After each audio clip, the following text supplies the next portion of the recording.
எல்லாருக்கும் வணக்கம் ஃப்ரெண்ட்ஸ். காசா நிலப்பரப்பை 100% கைப்பற்ற இஸ்ரேல் அமைச்சரவை ஒப்புதல். 30 நாட்களில் பணைய கைதிகளை மீட்டு ஆபரேஷன் கிடியன் சேரிட்டியில் வெற்றி அடைவோம். இஸ்ரேல் பிரதமர் திட்டவட்டம். இஸ்ரேலை தாக்க 57 நாடுகளை ஒருங்கிணைக்கும் ஈரான். இஸ்ரேல் காசாவை கைப்பற்ற இருக்கக்கூடிய நிலைமையில மத்திய கிழக்குல இப்ப என்ன நடந்துட்டு இருக்குன்னு இந்த வீடியோல பார்க்கலாம் ஃப்ரெண்ட்ஸ். வீடியோக்குள்ள போறதுக்கு முன்னாடி நம்ம சேனலை மறக்காம சப்ஸ்கிரைப் பண்ணிக்கங்க. மேலும் டிஃபென்ஸ் ஜியோ பாலிடிக்ஸ் தெரிஞ்சுக்க மேல இருக்க ஐகார்டு கிளிக் பண்ணி பாருங்க. ஃப்ரெண்ட்ஸ், என்ட்ரன்ஸ்க்கு ப்ரிப்பேர் பண்றவங்களுக்காக சில புக்குங்களை டேக்டு ப்ராடக்ட்ஸா கொடுத்திருக்கோம். அதையும் போய் செக் பண்ணி பாருங்க. இப்போ வாங்க ஃப்ரெண்ட்ஸ், நம்ம வீடியோக்குள்ள போகலாம். மத்திய கிழக்குல ஹமாஸுக்கும் இஸ்ரேலுக்கும் நடுவுல அப்பப்ப சில தாக்குதல் சம்பவங்கள் நடந்துட்டு வந்த சிச்சுவேஷன்ல 2023 அக்டோபர் 7ஆம் தேதி அன்னைக்கு காசாவை ரூல் பண்ணிக்கிட்டு இருக்க ஹமாஸ் படைங்க ஒரே நேரத்துல 1000க்கு அதிகமான ராக்கெட்ஸ்களை இஸ்ரேல் மேல ஏவனதுக்கு அப்புறம் மத்திய கிழக்குல இஸ்ரேலுக்கும் ஹமாஸுக்கும் நடுவுல உக்கிரமான போர்ன்றது தொடங்கிடுச்சுங்க. 2 வருஷத்தை கடந்து நடந்துகிட்டு இருக்க இஸ்ரேல் ஹமாஸ் போர்ன்றது இந்த 2025ல அமெரிக்க அதிபர் ட்ரம்பால சில நாள் மட்டும் போர் நிறுத்த ஏற்பட்டு திரும்பவும் போர் நடக்க ஆரம்பிச்சிடுச்சு.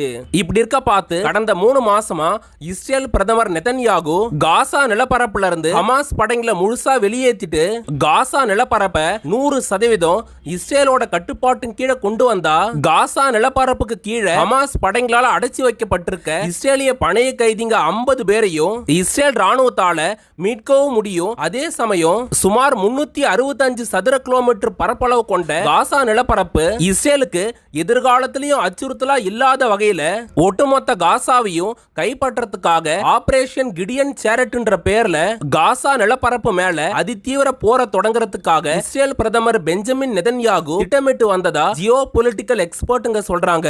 ஃப்ரெண்ட்ஸ், இந்த சிச்சுவேஷன்ல ஜூன் மாசம் 2025ல இஸ்ரேல் ராணுவம் ஈரானோட நியூக்ளியர் சைட்டுங்க மேல நேரடியா தாக்குதல் நடத்தி ஈரானோட 12 நாள் போர் நடத்தின காரணத்தினால கொஞ்ச நாளைக்கு காசாவை கைப்பற்ற திட்டத்தை தள்ளி வச்சிருந்த இஸ்ரேல் இப்ப திரும்பவும் அமெரிக்க அதிபர் ட்ரம்போட நடந்த பேச்சுவார்த்தைக்கு அப்புறம் காசாவை கைப்பற்றத்துக்கான ஆபரேஷன் கிடியன் சேரிட்டை இஸ்ரேல் கையில் எடுத்திருக்காங்க.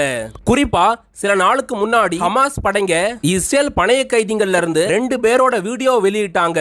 இந்த வீடியோ வெளியானதுக்கு அப்புறம் அமெரிக்க அதிபர் ட்ரம்போட பேசின இஸ்ரேல் பிரதமர் நெதன்யாகு உடனடியா பாதுகாப்புக்கான அமைச்சரவை கூட்டத்தை கூட்டியிருக்காரு. அவசரமா கூட்டப்பட்ட இந்த அமைச்சரவை கூட்டத்துல இஸ்ரேல் பிரதமர் நெதன்யாகு ராணுவ தளபதி உட்பட முக்கியமான அதிகாரிகளோட ஏறத்தாழ 10 மணி நேரத்துக்கு மேல இந்த அமைச்சரவை கூட்டத்தை நடத்தி இருக்கிறதா இஸ்ரேல் சொல்லிருக்காங்க.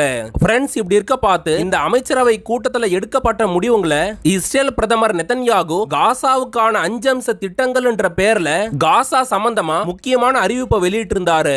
இஸ்ரேல் பிரதமர் நெதன்யாகு வெளியிட்ட அந்த 5 அம்ச திட்டங்கள் என்னன்னா, ஃபர்ஸ்ட் காசா நிலப்பரப்புல இருந்து ஹமாஸ் படைங்களை முழுசா வெளியேற்றிட்டு அவங்களோட ஆயுதங்கள் எதுவும் காசாவுல இல்லாத வகையில எல்லாத்தையும் அழிக்கணும். ரெண்டாவது, காசா நிலப்பரப்பு இஸ்ரேலோட கட்டுப்பாட்டின் கீழே கொண்டு வரப்படுது. அடுத்ததா, காசாவுல வாழ்ந்துகிட்டு இருக்க 20 லட்சம் மக்களுக்கும் எதிர்காலத்துல எந்த பிரச்சனையும் ஏற்படாத வகையில ஹமாஸ் படைகளோட ஆட்சி பாலஸ்தீன ஆட்சிலாம் இல்லாம மத்த அரபு நாடுங்க மூலமா தேர்தல் நடத்தி இஸ்ரேலுக்கு பிரச்சனை இல்லாத அரசாங்கத்தை காசாவுல கொண்டு வர போறோம். கடைசியா, காசா நிலப்பரப்புக்கு கீழே ஹமாஸ் உருவாக்கி இருக்கிற எல்லா டனல்ஸையும் முழுசா அழிச்சு அங்க இருக்கிற இஸ்ரேலிய பணைய கைதிகளை நாங்க மீட்க போறோம். இந்த மாதிரி காசாவை கைப்பற்றத்துக்காக 5 அம்ச திட்டங்களை வெளியிட்ட இஸ்ரேல் பிரதமர் காசா நிலப்பரப்பை கைப்பற்றணும்ன்றது எங்களோட நோக்கமே கிடையாது. மத்திய கிழக்குல இஸ்ரேலோட பாதுகாப்புக்காக காசா நிலப்பரப்புல ஹமாஸ் ஆட்சி இருக்க கூடாதுன்றது தான் எங்க அரசாங்கத்தோட ஒரே நோக்கம். அந்த காரணத்தினாலதான் காசா நிலப்பரப்பு மேல முழுமையான மிலிட்டரி ஆக்ஷனுக்கு நான் உத்தரவிட்டிருக்கேன்னு பெஞ்சமின் நெதன்யாகு அறிவிச்சிருக்காருங்க. இஸ்ரேல் பிரதமரோட காசாவுக்கான 5 அம்ச திட்டங்களை பத்தி ஐநா சபையும் ஜியோ பொலிட்டிக்கல் எக்ஸ்பர்ட்டுங்களும் என்ன சொல்றாங்கன்னா, காசாவுல 2 வருஷமா தீவிரமா போர் நடத்திக்கிட்டு இருக்க இஸ்ரேல் பிரதமர் நெதன்யாகு ஹமாஸ் படைகளோட போர் நிறுத்தத்தை கொண்டு வரதுக்கான எந்த பெரிய முயற்சியும் சரியா எடுக்கல. மாறா காசா நிலப்பரப்புக்குள்ள உணவுப் பொருட்கள் போவரத்தை தடுக்கிறதும் அங்க இருக்கிற மக்கள் மேல தேவையில்லாம தாக்குதல் நடத்துறதையும் தான் இப்ப இஸ்ரேல்ல இருக்க பெஞ்சமின் நெதன்யாகுவோட அரசாங்கம் பண்ணிக்கிட்டு இருக்குன்னு ஐநா சபை சொல்லிருக்காங்க. ஃப்ரெண்ட்ஸ், இப்படி இருக்க பார்த்து காசாவுக்கான இஸ்ரேலோட 5 அம்ச திட்டங்கள்ன்றது மத்திய மத்திய கிழக்குல மிகப்பெரிய போரை உருவாக்குறதுக்கு தான் அதிகமான வாய்ப்புகளை ஏற்படுத்தி இருக்குது.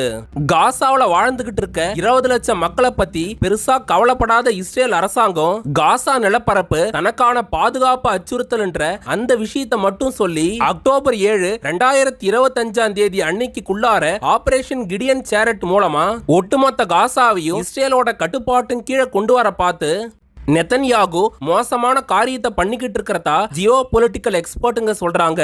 பிரெண்ட்ஸ், காசா நிலப்பரப்புன்றது இஸ்ரேல் அரபு போருக்கு அப்புறம் ஆரம்பத்துல எகிப்தோட கண்ட்ரோல்ல இருந்து அதுக்கப்புறம் இஸ்ரேலோட கட்டுப்பாட்டின் கீழே வந்தது. கடைசியா 2005 அப்ப இஸ்ரேல் படைங்க காசா நிலப்பரப்புல இருந்து வெளியேறினாங்க. இப்படி இருக்க பார்த்து 1987ல இருந்து காசாவுல செயல்பட்டு வர ஈரான் ஆதரவு படைங்களா இருக்க ஹமாஸ் படைங்க 2006ல நடந்த காசா பொது தேர்தலையும் ஜெயிக்கக்கூடிய விஷயமும் அங்க நடந்ததுங்க. இந்த சிச்சுவேஷன்ல காசாவை ரூல் பண்ண ஆரம்பிச்ச ஹமாஸ் படைகளுக்கும் இஸ்ரேலுக்கும் நடுவுல 2008ல இருந்து பிரச்சனைன்றது ஸ்டார்ட் ஆயிடுச்சு. குறிப்பா 2008, 2012 இந்த 2 காலகட்டத்திலையும் காசா நிலப்பரப்புல இஸ்ரேல் படைகளுக்கும் ஹமாஸ் படைகளுக்கும் நடுவுல நேரடியாவே சில போருங்களும் அங்க நடந்ததுங்க. இப்படி அப்பப்ப நடந்த இஸ்ரேல் ஹமாஸ் மோதல்ன்றது நாளடைவுல உக்கிரமாகி 2023ல இருந்து 2025 வரைக்கும் 2 வருஷமா நடந்துகிட்டு இருக்க உக்கிரமான போரா மாறி இருக்குதுங்க. காசா நிலப்பரப்ப இஸ்ரேல் கைப்பற்றத்தா அறிவிச்சிருக்கிறத பத்தி ஈரான் என்ன சொல்லிருக்காங்கன்னா, காசா நிலப்பரப்புல ஹமாஸ் அழிக்கிறோன்ற அந்த போர்வையில 2 வருஷமா இஸ்ரேல் படைங்க எக்கச்சக்கமான பாலஸ்தீன மக்களை போர்ன்ற பேர்ல தாக்குதல் நடத்தி உயிரிழக்க வச்சிருக்காங்க.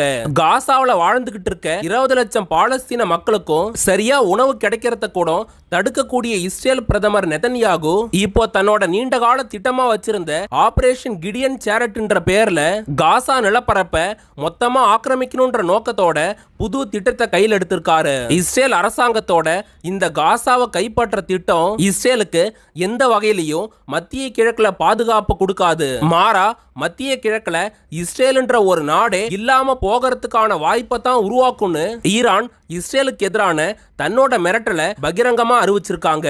இதோட சேர்த்து இஸ்ரேலோட இந்த திட்டத்தை எப்படியாவது தடுக்கணும்ன்றதுக்காக OICன்ற ஆர்கனைசேஷன் ஆஃப் இஸ்லாமிக் கண்ட்ரீஸோடையும் பேச்சுவார்த்தை நடத்த ஆரம்பிச்சிருக்காங்க. இந்த OIC கூட்டமைப்புல யுனைடெட் அரபு எமிரேட்ஸ், சவுதி அரேபியா, கத்தார் உட்பட மொத்தமா 57 நாடுங்க உறுப்பினர்களா இருக்காங்க. இந்த 57 நாடுங்க கிட்டையும் இப்ப ஈரான் என்ன விஷயங்களை முன் வச்சிருக்காங்கன்னா, இன்னைக்கு மத்திய கிழக்குல எங்க மேல தாக்குதல் நடத்தின இஸ்ரேல் இப்போ காசாவை கைப்பற்ற பாக்குறாங்க. நாளைக்கு இதே எக்ஸ்பான்ஷன் மைண்ட் செட்டோட மத்த அரபு நாடுகளோட பகுதிகளையும் இஸ்ரேல் ஆக்கிரமிக்க அதிக வாய்ப்பு இருக்குது. இந்த மாதிரியான விஷயங்கள் எல்லாம் எதிர்காலத்துல நடக்க கூடாதுன்னா எல்லா அரபு நாடுகளும் ஒன்னா சேர்ந்து இஸ்ரேலோட இந்த திட்டத்துக்கு எதிரா நாம ஒன்னா நிக்கணும். யுனைடெட் அரபு எமிரேட்ஸ், கத்தார் உட்பட எல்லா நாடுகளும் ஈரானோட கைகோத்து நின்னு இஸ்ரேலுக்கு எதிரா டிப்ளமேட்டிக்காவும் ராணுவ ரீதியாவும் நாம அழுத்தம் கொடுத்தனா இஸ்ரேல் பிரதமர் நெதன்யாகு இப்போ கையில் எடுத்திருக்க காசாவை கைப்பற்ற திட்டத்தை நம்மளால அடியோட தடுத்து நிறுத்த முடியும்னு ஈரான் சொல்லிருக்காங்க.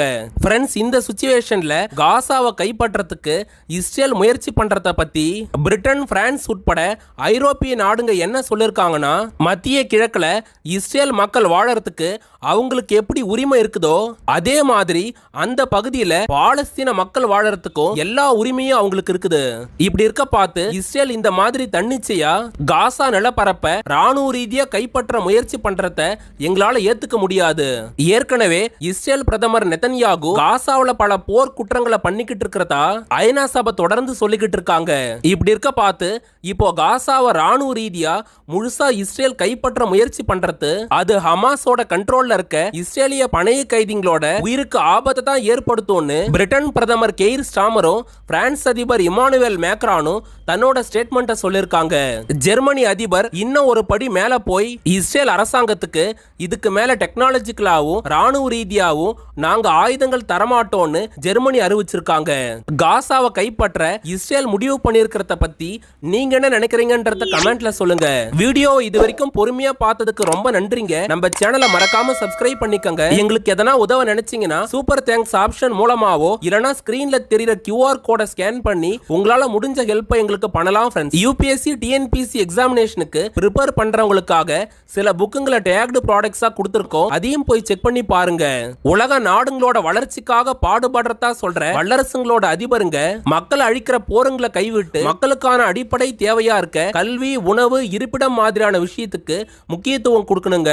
அடுத்து ஒரு டிஃபென்ஸ் ஜியோபாலிட்டிக்ஸ் தகவலோட ஷார்ப்பா 4:30 மணிக்குள்ளார உங்களை வந்து சந்திக்கிறேன். அது வரைக்கும் உங்ககிட்ட இருந்து விடை பெறுவது ஆல் இன் தமிழ்.